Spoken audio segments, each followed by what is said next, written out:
how do you go from idea to execution? Where do you start? I like to test ideas with people for like trusted advisors for a long time. I start testing the idea with folks. Does this sound like something that's a good idea? Building small, testing small, validating small, so that you're not jumping out of a career or ruining your entire savings account for something that you're not. From an entrepreneurial perspective, being laser focused is critical. I think if you try to do too much, you are going to fail, period. Hey everybody, I am super excited for this one. I've known our guest for almost 2 decades now, and he's an amazing entrepreneur. It's been awesome to watch his story. He has a lot of great stories to tell about different businesses he started and different successes and learnings along the way. And I'm super excited you're here, Jordan. So Jordan Fishfeld, welcome to 5 to 50. Thanks so much. Yeah, I'm excited to be here and looking forward to getting done this with you. It's going to be great. Cool. So you're an entrepreneur in every sense of the word. You've had multiple businesses that you've grown successfully and in a bunch of different industries. So where I want to start is I want to start at the ideation phase. And for you specifically, how do you identify a good business opportunity? Yeah, I think for me, it always started with solving a personal problem. So that kind of drove the excitement and desire to spend my time to do this thing, right? I think that's really what it came down to. And so, if I think of kind of my first few businesses, they were all very personal problems. I don't know that they were necessarily problems that were shared by mass swaths of the American population because they were high finance problems, that they were personal problems. And I was like, I want to solve this. I want to gain access to lots of different deals in small portions so I could diversify into the private markets. And so I built a crowdfunding platform. I want to be able to sell this asset when I want to sell it because I believe that I should have control over that even in the private markets. So I built a secondary market trading platform. And so a lot of it really became solving a personal problem and hoping that there were enough people that had a similar problem. And in some cases there were, but I wasn't the one to give it to them. And in some cases there were, and I was, right? So for me, it really always started kind of with that. As I've grown and matured and done this a few times now, I still think that needs to be at a core. And so when looking for businesses now that I'm going to buy or invest into, I look very, very personally for, does this really solve a problem that I have or that I know I will have? And then, now I take that second step, especially if I'm investing in it, is that a big enough problem that the world is also going to want a solution for it? And right. Of course. So that's a lot. And having personal connection to solving a problem always gives you the best chance at success, right? See so many entrepreneurs start businesses that they see an opportunity but don't have a connection to it. And so they're not willing to work hard. They're not willing to put the nights and weekends in. They're not willing to invest the time or invest the money to hire the right team around them. And so you started your career building 2 markets, that your entrepreneurial career, at least, building 2 markets, which is a pretty complex business to enter into. What was it about that industry that attracted you at first, and how is it getting those businesses off the ground? Yeah, well, again, it truly started with a personal issue. I really wanted, I wanted probably to be into certain deals that I had yet to earn the right to get into based on the definitions in American securities law. And recognize like this is either not fair or we just have to find a different way to access those things. I recognized in my first business, or kind of generally, that kind of beating the market is halfway impossible in a public market scenario, and the real opportunity for alpha generation is in private markets. And so how can we help people focus and access that? So say more about that business. What was it that you were doing? what was the initial idea? And then what did you actually go to market with? Yeah, I mean, so the initial idea was online kind of capital raising for real estate deals. And again, from my perspective, I would see a lot of real estate deals because I just happened to grow up in that world.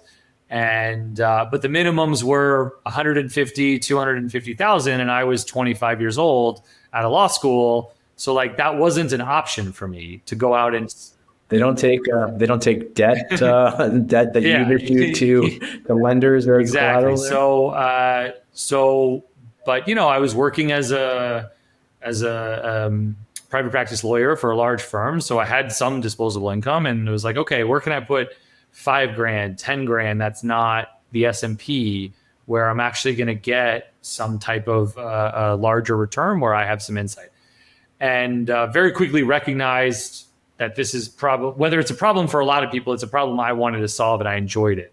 And so we built a real estate crowdfunding platform in the Midwest. It was kind of right at the early days.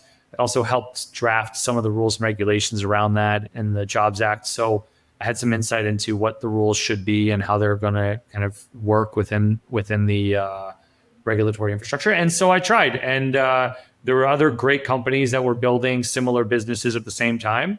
And so we all kind of started educating the marketplace about this new way of deploying capital and moving away from, public securities into private securities, moving away from savings account, which, as we all know, 15 years later, like holding cash is probably the worst thing you possibly could have done over the past 15 years. And so, that was a big part of it too. Like, how do you just take money, put it into something, and then kind of that created the second problem, which is, well, what happens if I want to buy a house or get engaged or get married? I have all my money in private securities that don't have much liquidity to it naturally. So I said, let's make a liquidity platform. And that was business number 2. Wow. And that's a really ambitious start to your entrepreneurial career. A highly regulated business. How do you go from idea to execution there? What are the things that you need to, where do you start when you have an idea?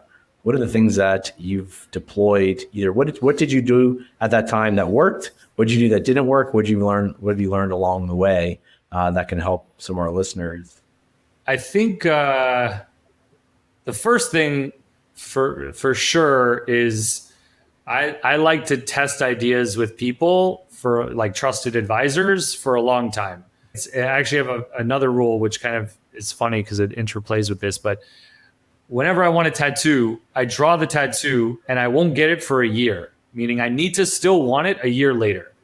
And so I kind of have that same mentality with most of the businesses that I've either invested in or started, which is I start talking about it. I start testing the idea with folks. Does this sound like something that's a good idea?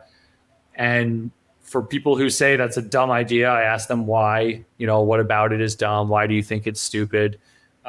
Is it because I'm stupid, or is the idea stupid? And you really just need to be comfortable with people testing you. But at some point, there have absolutely been things where like enough people gave me really good reasons why the thing that I thought was smart was not smart, and I didn't end up doing them. And 6-7 years later, some of them were right, and there was definitely ones that I probably should have gotten into if I had the capital behind it, or if I had the time behind it. But what were those examples? Give me the one or two that you walked away from. It's probably still going to be an idea, but blockchain title is a great one. Like, title should be on blockchain.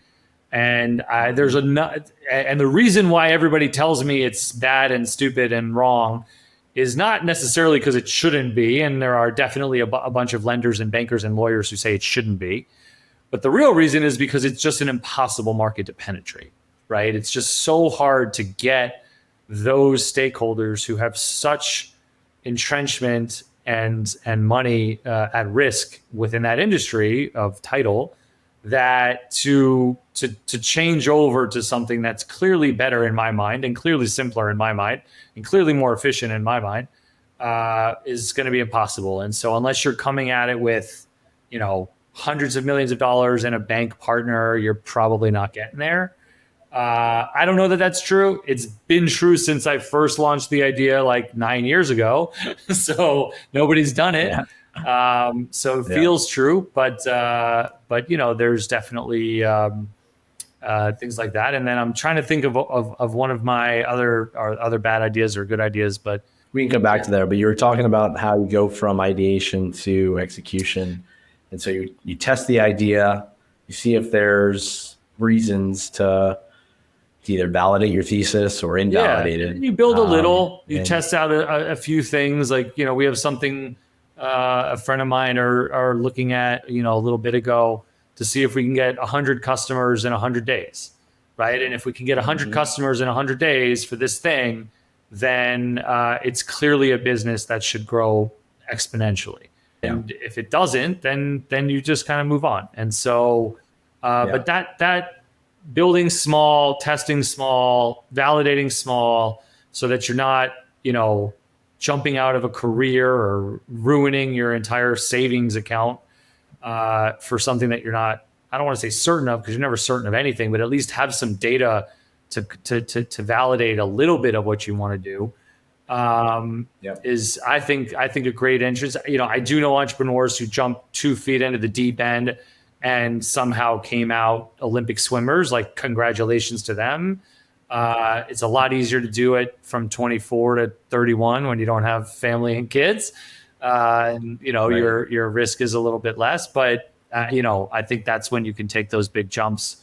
After that, maybe you can. I don't feel comfortable doing it, so I kind of like to do my small tests, small validation, small builds, see what happens, and then go from there. So let's stick with the testing idea. What does an average test look like? You allocate capital, but where does that capital usually go to? Is it building a test site, go to market? You have to get the product in place. How do you allocate those initial funds to figure out, one, is there product market fit? And then two, how do we build something that scales from the beginning? Yeah. I mean, so my business now is obviously not product based. It's an investment platform.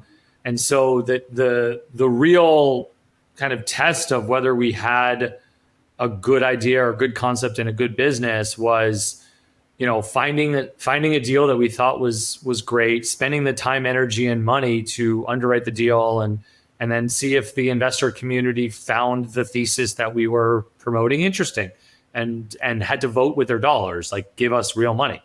And so, very quickly we found out they did, and the investor community was excited about what we were doing, at least at some level. It was a little unique. It's very focused. It's very, very, kind of pinpoint, and that was appreciated by investors.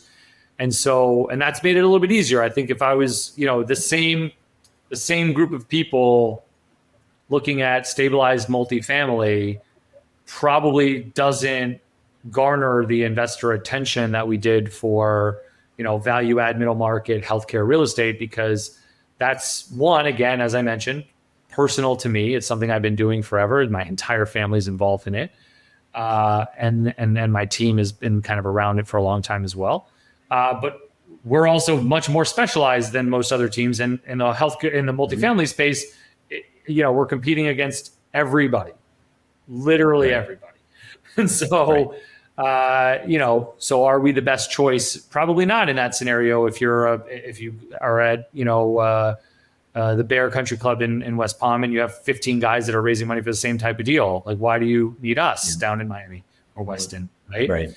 So again, I think starting with that and kind of making sure that what you do is both personal to you, specialized, that you are special at it, and then spending money to show people what's special, how you're special, and why you're special, and whatever that means, right? If it's building a prototype and showing folks, if it's if it's a hot sauce and pushing out 500 units of this specialty hot sauce and giving them to people and letting them hear their thoughts, like however you need to show that what you have is unique and special and worth people's attention and money, you have to do it. Right. And so for us, it was really, finding the right thing that that investors were excited about. Yeah, that's awesome. There's a lot to unpack there. So let's go back a little bit. We're talking about, obviously, your latest venture. It's called CoreGro, and super niche, super laser focused, which gives you a lot of opportunity. But also the other side is that it's more risky because it's not diversified, right? So those are two areas, two sides of the coin, depending on how you're looking at the entrepreneurship lens. And so when you approached this originally, you were looking for deals. Did you approach the deals before you had committed capital, or did you know you had the capital available, so you're able to underwrite deals with some sort of sense of confidence that you're going to be able to close? Yeah, so a combination of both, but which is, I was fortunate that they were looking at deals that, in a worst case scenario, I was going to buy myself, and I loved this asset class, right? I think that made everything that happened after that a little bit easier, which is I was super focused and passionate about this specific asset class. I believed that this asset class was undervalued, underutilized, inefficient in its execution. And I knew it a little bit better because of my entire upbringing. So that for us, if we couldn't find investors, I was going to buy the deal, and that was it. And that was obviously a fortunate position that I was in based on some things that happened in my life. But that made it a little bit easier to test that thesis.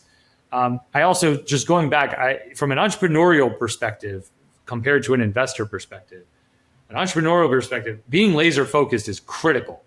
Like, I think if you try to do too much, ever, not even, but ever, you are going to fail, period, full stop. So all of the best companies I love are laser focused, single solution companies. And then from there, they're bigger. If you look at, let's call it Facebook or Google or whoever, each division is still singularly focused, right? They've just created a corporate parent above it, but you have to be laser focused if you want to solve any individual problem. And when you're a startup, you just don't have the resources, time, or bandwidth, or knowledge base, frankly, to solve more than one problem. So focus on that. As an investor, very different mindset, right? I need to diversify, because what if they don't execute, or what if that problem is not big enough, or what, So from my perspective, in this case, as both an investor and as an entrepreneur, you're absolutely right. We're very focused, and now a big chunk of my net worth is in middle market healthcare, value add, and opportunistic real estate. And so I'm not investing in that, otherwise, except through my company, and I get my diversification otherwise. But I think as an entrepreneur, absolutely, you need to be laser focused, and it just makes it more enjoyable and it's more fun because we. Right. Yeah. So the optics are, you're clear on what you're doing today. So going back to this, you knew that you were going to be able to close on these deals. At what point did you have your first deal and you thought that you had something that you could raise outside capital? And what were those conversations with investors like? How did you message that? So for people looking to raise capital, how are you communicating the opportunity to investors to get the commitments? Yeah. Well, first off, I have a good team all around. What does that team look like? Yeah, we have a capital markets team that helps on the capital raising side. We have an investments team that helps find the deals, underwrite the deals. I have a fully integrated property management team that helps manage the deals. And so I don't know that I would, I 100% would not grow the way we've grown without that team, right? For sure. And two, you remember, I'm a little bit of a social creature, so I like to be around people. Even though I've chosen a life of entrepreneurship where I work at home, I need a little bit of help and a little bit of interaction. And so the team has been critical. But did you have that team to start? Yeah, no, I didn't. I got into this with the team. In fact, my business partner who runs our capital markets team, I had sold my company and was kind of semi-retired teaching entrepreneurship and financial literacy to high school kids, and was really trying to just chill. And he asked for some help, and it just turned out, I was buying this asset class on my own account for my own account, and he was doing the same thing, and we kind of came together. So it was very natural. It wasn't forced of like, I need to start a business. But it turned out we liked working together. We had developed individually a very similar thesis of an asset class to focus on within the real estate space.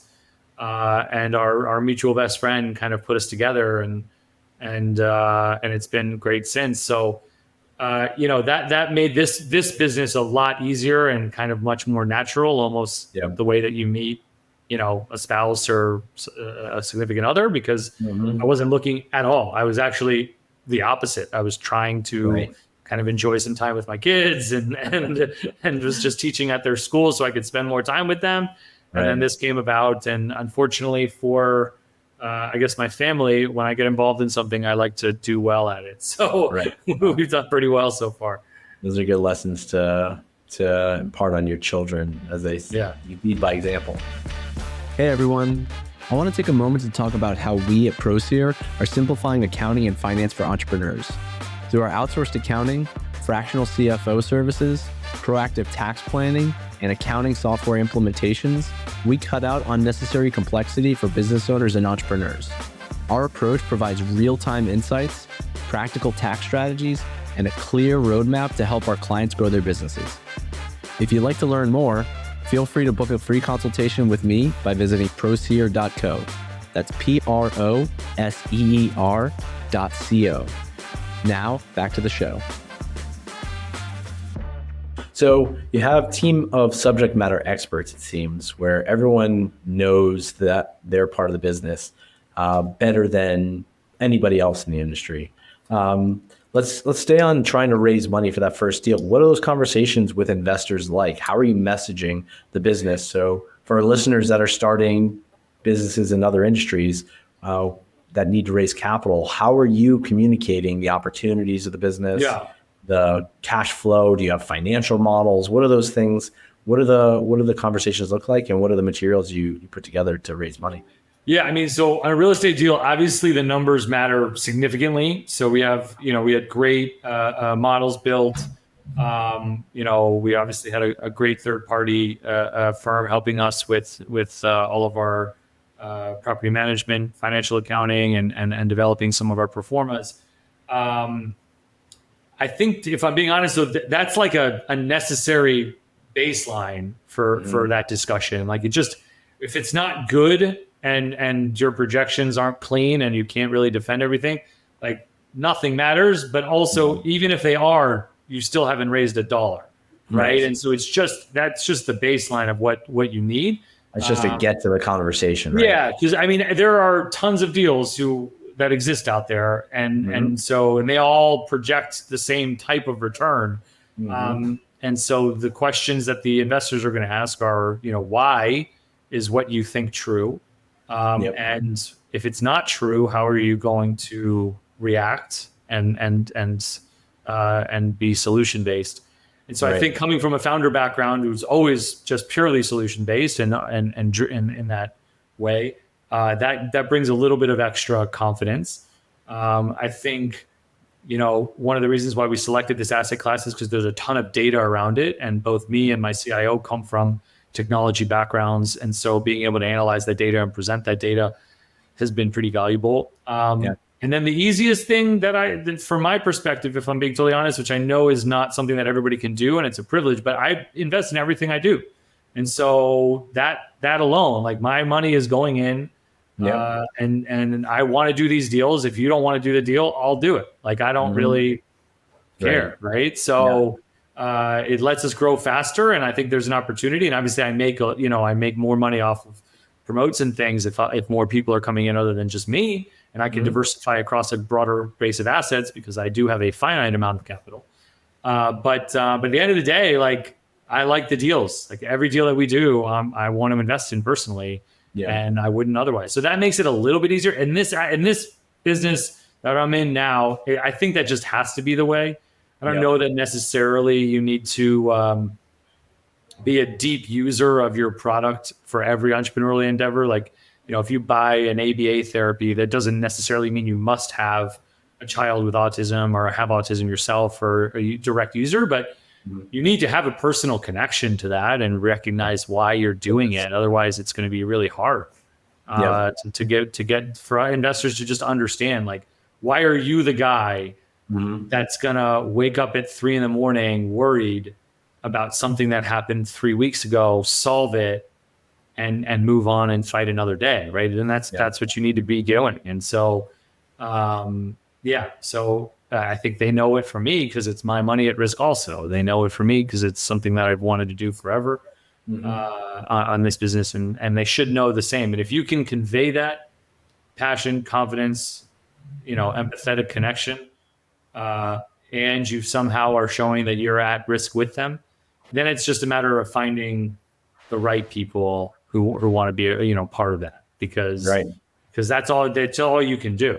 That's really all you can do.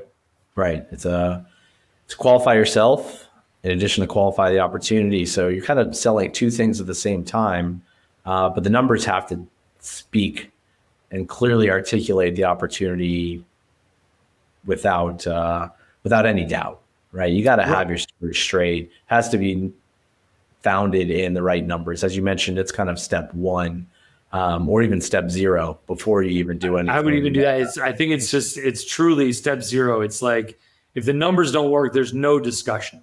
Yeah. And, and so finding folks, and that's why I love having kind of a partner in that space that I can have more, and, good or bad, I don't want to, but I can have more long and drawn out conversations with my numbers person, and that allows me to really figure out, okay, what do we believe? How is somebody else going to be looking at this? And can we defend it like in every way? And if we can, then I have an easy amount of work to do because my confidence is there. I know that everything that I'm saying and stating in the numbers is true. And I've gone through the defense process with my, with my accountant. So, and then tracking it. And then tracking it that once you do execute the deal, right? What did we think? How are we performing against what we thought? Are we doing better? What's driving the growth? Are we doing worse? Why? What can we analyze and compare? Where were we off on our thesis? What's working compared to our thesis? And then iterate from there. What's that process look like for you at CoreGro? Yeah, I mean, so at CoreGro, it's a real estate transaction. Our projections are pretty tight. You do a decent job, and if we're off by anything substantial, like there's an entire meeting about it because we shouldn't be, right? So if our revenue numbers are off by 10, 15%, there's a big problem. And so, but we, again, one of the things I love about more of a subscription-based model when it comes to my accounting team, or even, whatever that is, consulting-based. But the idea is like, I'm going to get insights much faster. It's not like I'm sending my reports out every quarter. They're getting handled over the next 6 weeks and then sent back to me, like in real time. If stuff is starting to go off the rails a little bit, I'm going to get a call and be like, "Hey, man, what's going on? I'm noticing, your rent has gone down, or this guy's not paying anymore. Like, did you expect that?" Or, I see that there's this new expense that came in that's dragging a lot of your profit. What happened?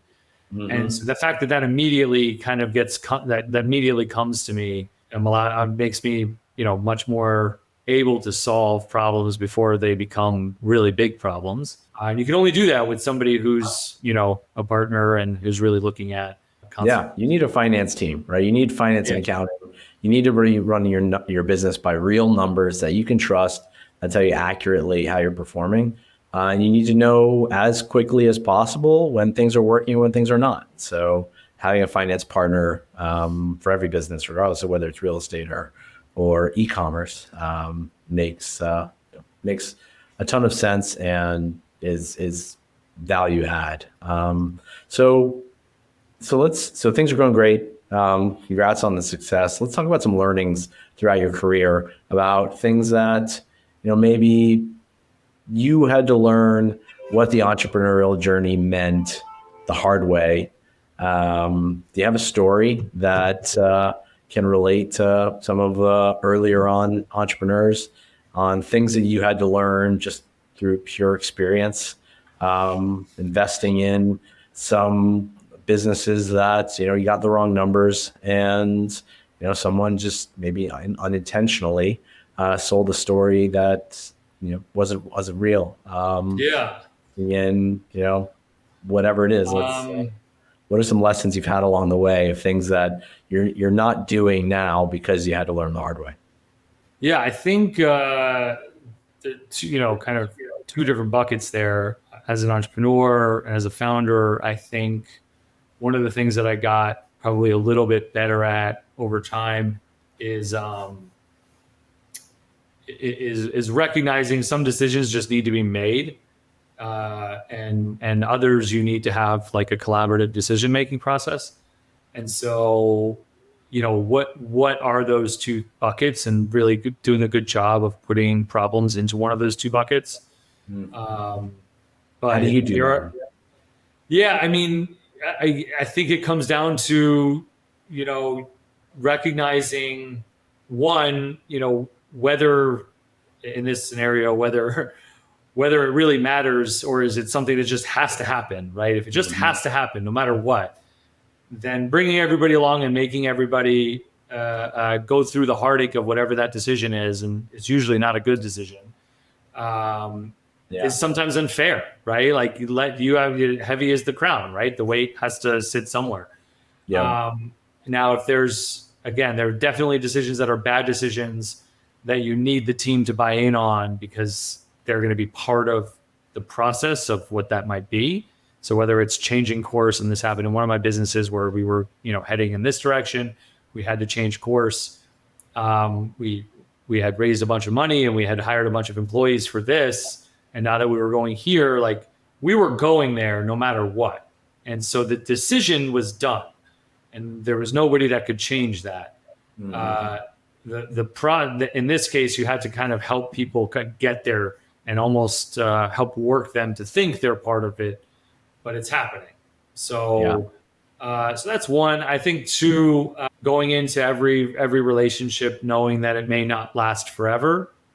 So that's an easy one, and you kind of but that's not to say, and this is where I think both entrepreneurs and people who are dating get this wrong, is just because it may not last forever doesn't mean you shouldn't start the journey, right? And so they're like that you just make sure you're aware and you protect yourself. And so I think people, especially in dating, that they don't start the journey and then they find themselves really in a bad position. And entrepreneurs too. I think there are entrepreneurs who've given up huge opportunities because they didn't see 15 years. They wanted to be doing this for 15 years. And it's like the company sold after 7, and like they would have been in the perfect spot, right? But it was a lot of travel, and it was a lot of, time moving around and not being able to settle. And again, nobody knows what would have happened had they taken the job. But when you're looking at just those two variables, you're like, yeah, man, if you were talking about year 15, it wasn't going to work for you because you wanted to have a family at 40 and you were 22, but the company sold by the time you were 29, and then you would have been sitting on, $40 million. You tell me whether you made the right choice or not. I think those things have been helpful. And then, but otherwise, I still get to learn every day. That's the fun part of being an entrepreneur. You learn new things about everything all the time. And that's great. I love that. You have to commit, right? You have to commit in order to make something successful. That doesn't mean that you can't change course. It means you can't test, but you have to make a commitment in order to have success. Rarely do we see entrepreneurs dip a toe in and not put a lot of effort and strike gold. It's just not something we see often. Sure, it's happened. You see people catch lightning in a bottle, but it's just, I don't know. I don't even know if there are examples of that where like a part-time entrepreneur has made it big. I can't think of any of them. You could definitely like side hustle $5,000 a month, but like that's not. Yeah, they're gamblers, of course, I'm sure, but that's different. The guy that won the lottery. Congratulations. We're talking about actually creating something that means something to you. Maybe creates some opportunity for other team members to join you on the journey, build something of substance, and execute on a shared vision. And you've done it multiple times, really well. I asked this to many of our guests. When do you just talked about being in something for 15 years and knowing that you're in the right spot. for the market to come around to it. When do you know it's the right time to sell? Yeah, I mean, so I personally love going from 0 to 1. So I don't stick around for much longer after that. Mm-hmm. So companies that I've sold have gone on to sell and now sell third time, and they're going to probably go public, which is great for them. And maybe I should have. I'd probably be wealthier, maybe, I don't know. But I love the concept of taking something from idea or new and making it a going concern that can survive without me, and then either selling it or stepping back and becoming an advisor or a consultant and then doing it again. Yeah. So I don't know that I'm the best to say when to sell, because a lot of people, once they make a baby, they want to just, be with that baby forever. Mm-hmm. And I'm very much like, let's see if I can teach the baby how to be independent and then watch from afar. I just enjoy that. It's more fun for me.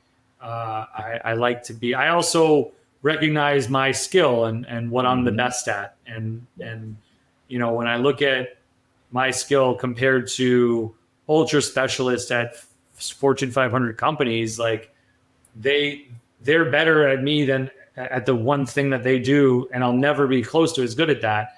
And I can hire a person for everything that I'm good at to be better. And so maybe I could be the leader. I don't know. But for me, I love going from 0 to 1 and then from there, kind of pushing off the opportunity to somebody else and trying to do it again. And if you do it right, you should be, able to make a living. Yeah. So that's what's fun. Awesome. All right, let's wrap up with a few rapid fire questions, if that works for you. Sure. Cool. What's the one book you see yourself gifting or recommending to other entrepreneurs the most? So I have a couple, and I'll say, so my favorite book to gift to financial illiterate people is Rich Dad Poor Dad. And I know it's like the main book that everybody reads, but you'd be surprised how many people have not read it and don't understand the most basic financial concepts. And so as a financial literacy teacher for high school kids for a couple of years, like that was an easy one. There's a couple books around, 100 Habits of Successful People. And there's another one that was written by it wasn't Mitt Romney. It was, I'll remember in a moment, but he's from Utah, big chemical tycoon. What's that? DuPont? No, and his son was the ambassador to China and vice presidential candidate. And then he was Huntsman, John Huntsman. Oh, John Huntsman, yeah. Right. Yeah. Okay. So John Huntsman has a great book as well of, I think, how to do business the right way and be a good business partner in person at the same time. And I loved that book and some of the anecdotes in that. And so those are kind of the big ones. And then I think it was Andy Duke, if I'm not mistaken, Thinking in Bets is another great one. Yeah. Because everything that you do is risk analysis and cost benefit analysis. And if you can think in bets quickly and recognize, okay, there's a 2% chance that this is going to blow up on my face. And if it does, it's a $100,000 problem. I probably shouldn't throw $150,000 at it, right?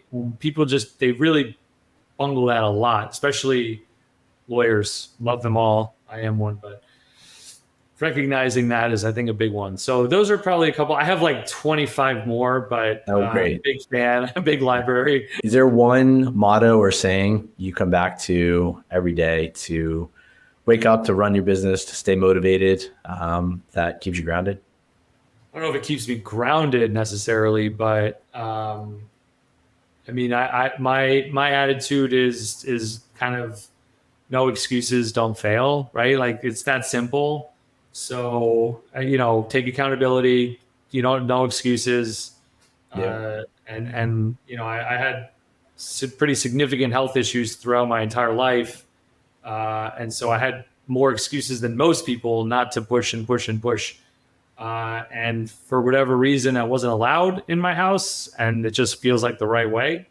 Yeah. And so that's, even with my kids now, it's probably a little harsh, but no excuses don't fail. That's great. Well, I think that's a great place to wrap up. This has been an awesome conversation, a lot of takeaways for our listeners. Where can people find you if they want to learn more about you or any of your businesses? Yeah, I mean, LinkedIn, obviously, I'm the only one with my last name in the world, so feel free to reach out. And then, CoreGro.com, feel free to reach out to the team. And that's about it. I mean, I love what we're doing. And if you're interested, let us know. Cool. Jordan, it's been amazing. Thanks a lot for taking the time, and I'm sure we'll talk soon. Perfect. All right. So thanks so much. Thanks for tuning in to 5 to 50. If you found today's episode helpful, be sure to subscribe, leave a review, and share with other business owners looking to grow. Do you have a question or a topic you'd like us to cover? Connect with us on LinkedIn or reach out to us at ProSeer, where we're empowering entrepreneurs with real-time, actionable insights and financial infrastructure through smarter accounting, tax, and financial strategies. Let's keep this conversation going. Together, we'll help our businesses thrive. Talk to you soon.